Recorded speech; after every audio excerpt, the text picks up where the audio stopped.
ఈ ఆంబోతుగాడు సలహా ఏమో గాని నాకు ఒకటి అనిపిస్తుంది జలగన్న. ఏ గుట్కా నువ్వు సలహా ఇస్తావంటేనే నాకు భయం వేస్తూ ఉంది. నన్ను ఉండమంటావా పారిపోమంటావా? నేను జూనియర్కి మనతో పాటు ఇంపార్టెన్స్ ఇవ్వమని చెప్పాను. అప్పుడు వాళ్ళ అభిమానులు మనల్ని గౌరవిస్తారు, మనకి సపోర్ట్ చేస్తారు. ఇక ఈ గుట్కాగాడు ఏం చెప్తాడో అది కూడా విందాం.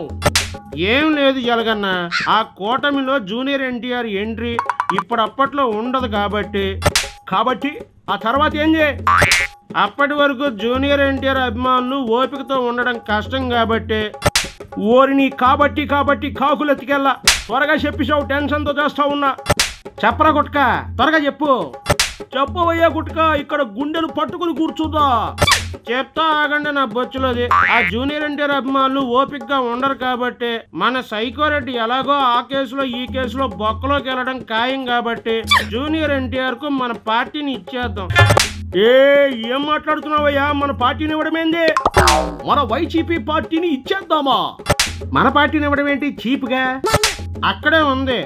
అయితే మన వైసీపీ పార్టీ పేరు మార్చి ఎన్టీఆర్ పార్టీ అని పెట్టి జూనియర్కి అప్పచెబుదాం.